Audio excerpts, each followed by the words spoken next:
No big deal. Talking to a friend of mine.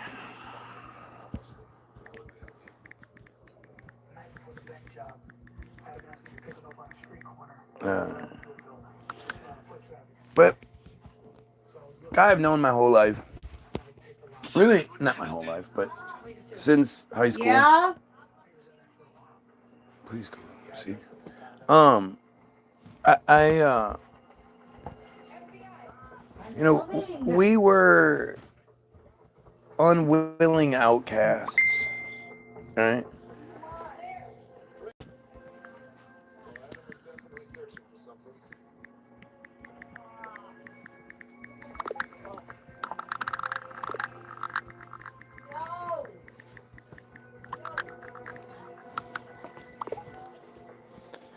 Um,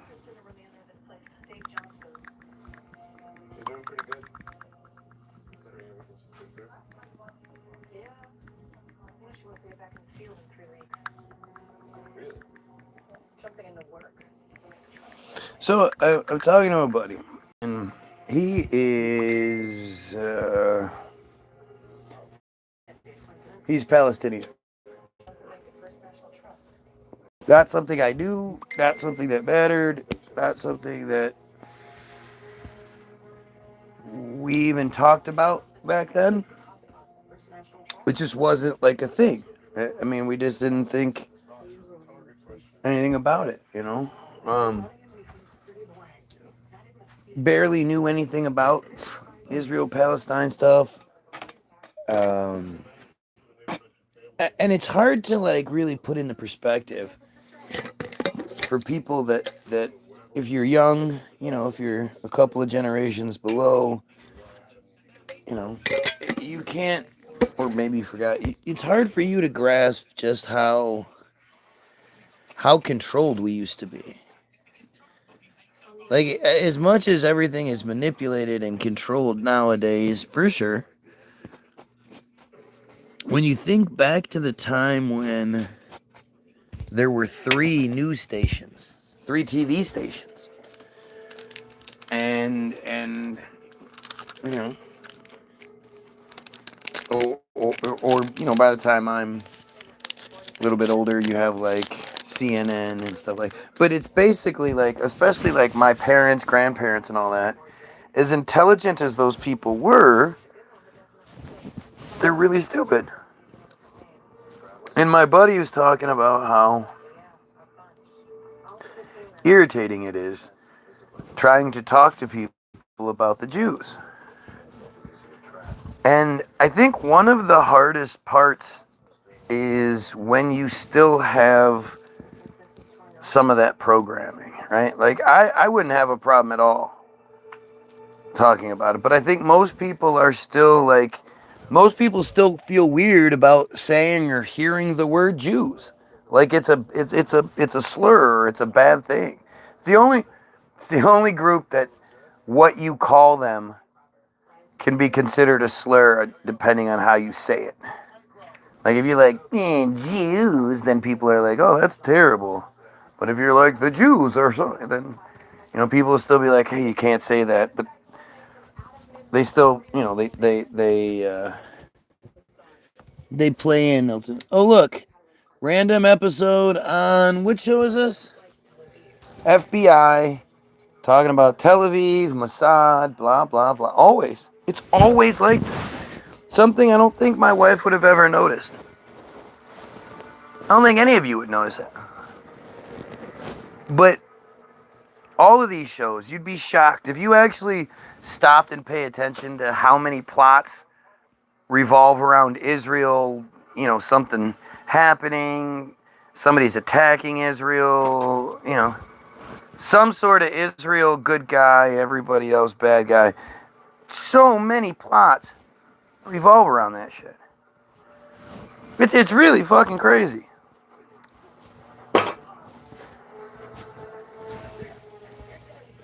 But I think my buddy's an interesting guy. Like I told him he should come here and talk, and he's like, "No, I can't. I'm not in a good frame of mind, and I can't just talk about it with people. My emotions get the best of me." And then he's Palestinian, There's got to be some genetic memory going on there. There's got to be some genetic shit.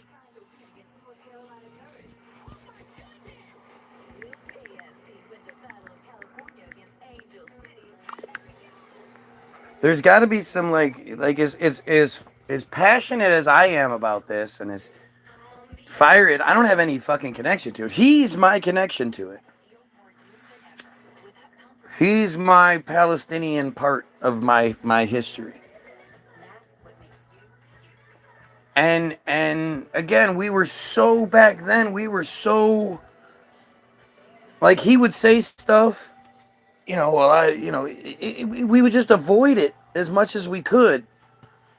The interesting thing too is I had another friend who I was friends with from like fourth grade, and even when he still hung out, even though he lived in Canton. Once we got cars and started smoking weed, things worked out. His name was Mike Sanders, but his family name was Sandrovich, and I always thought, it's Russian, right? Turns out he's Jewish, Russian Jew. And if you look back at him, it's like, oh yeah, I guess he did kind of look Jewish, didn't he? Short, glasses, curly fucking hair and shit. But, what's up, Matt? I don't know if I said that already, but what's up, Matt? But him and my buddy Fatty, it was always interesting because Mike would be like, fuck Fatty, blah, blah, blah. Like, he would be like, he would have this animosity towards Fatty. And obviously, Fatty had it back, but only in a retaliatory way. He was like, yeah, I don't care about Mike, whatever, he's fine. Like, he doesn't bother me, he doesn't, But, obviously he wasn't going to be like, well, I'm a piece of shit. Like, he'd be like, yeah, fuck that guy, he's a piece of shit, whatever. You actually got a notification this time. Well, that's why you're here, because you wouldn't happen to check at PM for me to be live. But it was always interesting, and now looking back on it, like, was Mike's inherent Jewish racism coming out with Fatty? Was that what it was?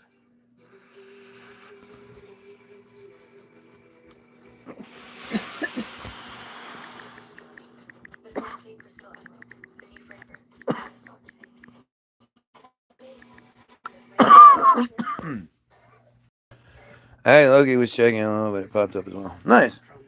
I'm glad. That makes me feel good. Thanks, brother.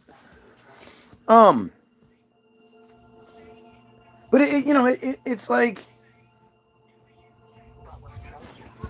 Fatty was this dork. Fatty was just a dork. We always used to laugh because his glasses would always be like crooked. He's a dork. He was a great guy, like a nice guy, He has this obnoxiously loud laugh voice. He's just a loud guy, bigger guy. But Fatty was always he was happy-go-lucky kind of guy. He had, we would have our little scrap every once in a while, like brothers do, right? That's how I looked at Fatty. And he's kind of a dumbass, but he was like our dumbass. Like he had his little quirks, but Fatty was cool. He was a nice guy. And Mike would always just be like, man, Mike was the outsider. The only reason Mike was there was because he was my friend. And I brought him in, and like he didn't really know anybody, but he was real quiet, and he was just a weirdo. He was a weirdo. Come to find out, the famous footage of Saddam Hussein's the statue being pulled down, that famous shot, he was there. He was part of that crew that was pulling that shit down. Oh, yeah. But he came back. Last time I saw him, well, the second to last time I saw him, we hung out. And it was right when I met Ange. Like, right. We had just started sort of hanging out.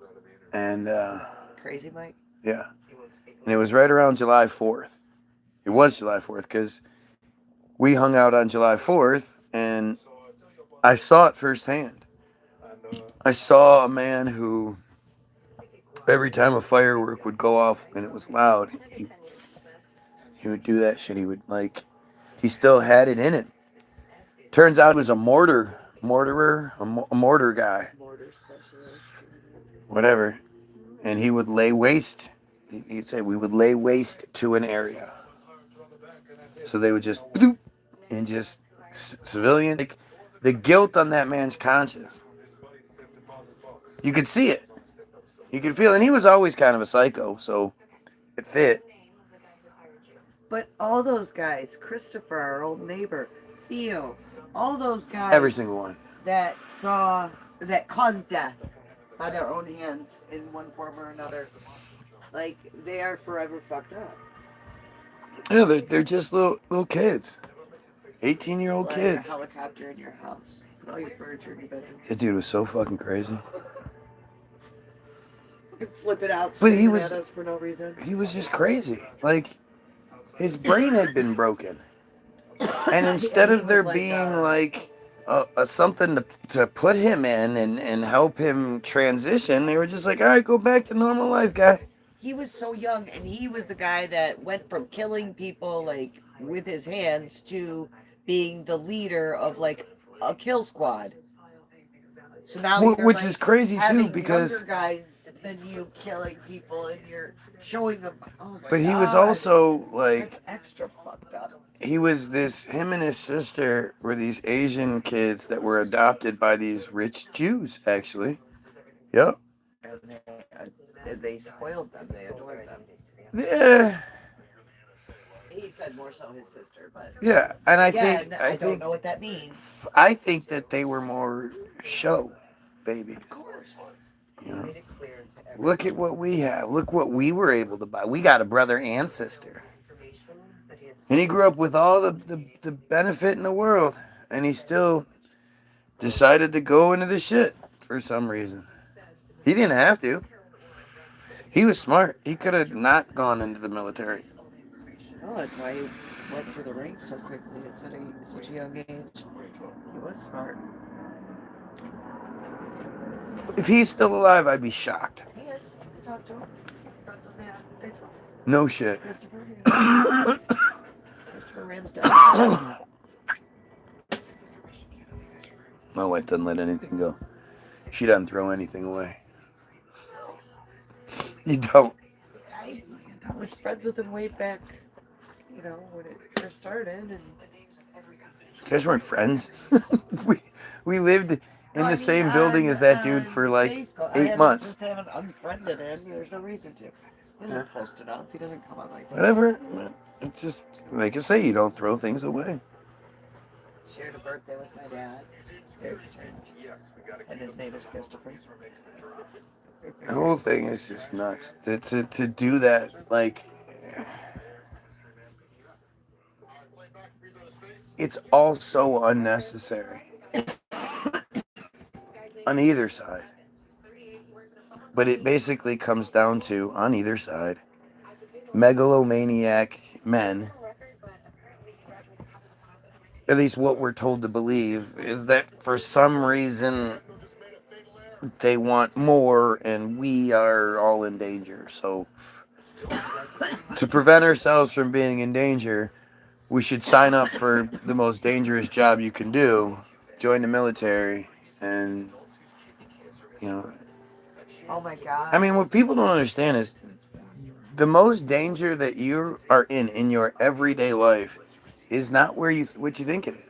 Trump drops a Pearl Harbor joke on the Japanese Prime Minister to her face in the Oval Office, acting like it was a funny joke. Don't care. He's doing what he's supposed to do. Like I said, we need to, like, people need to understand that it's okay. It's okay for them to talk about these things. It's okay for you to talk about the Jews. And you don't think it is. And you don't think other people can do it. But it's like, at the end of the day, look, if they were the good guys, then they would encourage us to talk about them. It's that simple. I know I'm the good guy. I see myself as the good guy. And I've never discouraged people from talking about me.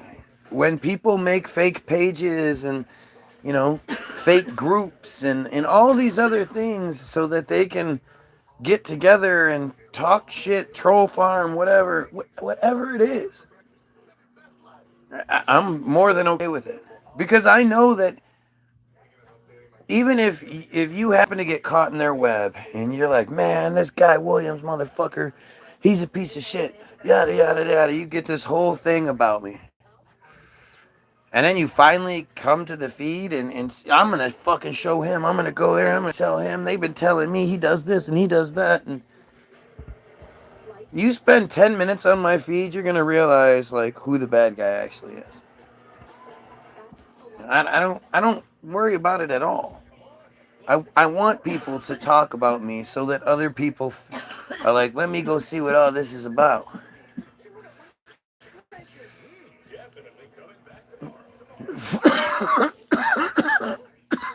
No publicity is bad publicity, kind of thing. And that's not necessarily true. It's much better to be unknown by the cops in your neighborhood than it is to be known.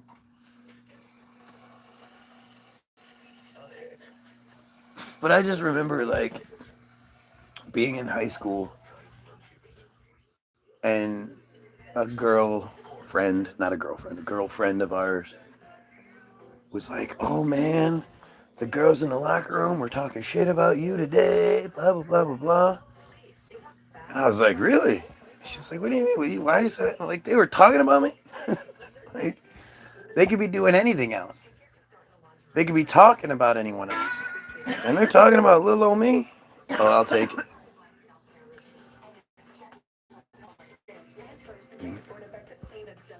I know I'm the good guy. And if you don't think I'm the good guy, I'm not going to be at a loss if you're not involved with me, if you don't agree with me.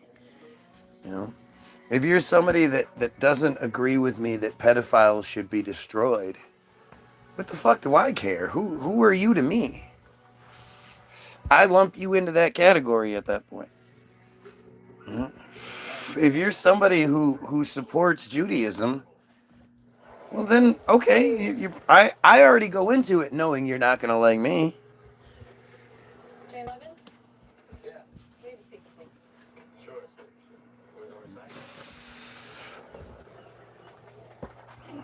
And the thing is, I know you don't like me because I'm right.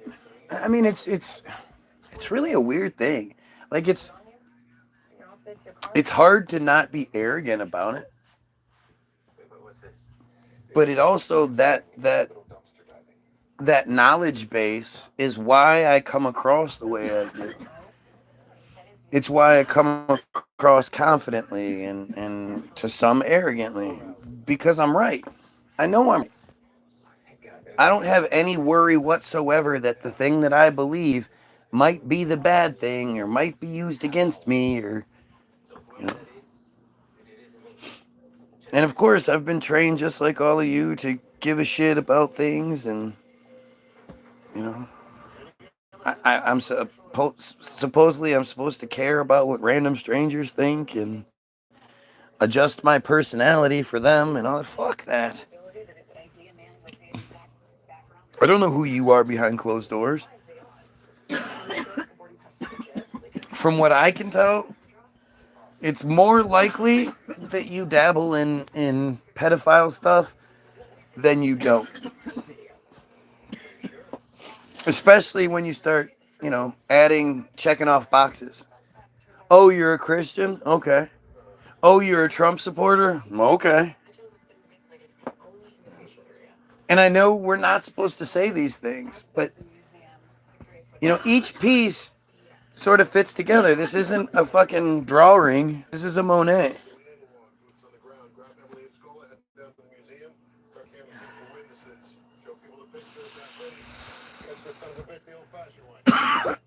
you have to see how each little piece fits in with the next piece.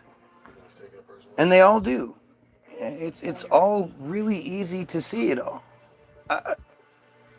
You ask for evidence of something. I'm going to provide you with the evidence of something. My wife told me I need to.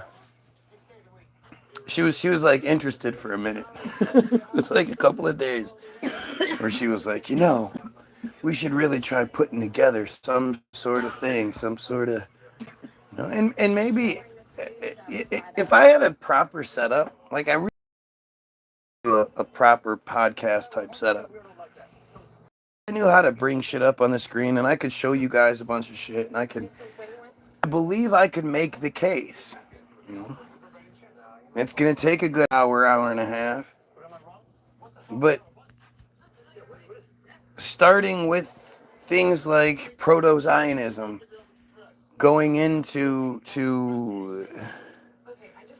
the modern Zionism, going into so many of the diseases and the vaccines and the first Hebrew dictionary, like all of it. I believe I cover all the bases. I don't believe you can find a crack in my armor. And that's why you see a feed like mine that doesn't make any sense. 2 likes, 2 viewers, 2,500 subscribers. You know what? Let's reset. We'll see what happens. Pedophiles, kill yourself.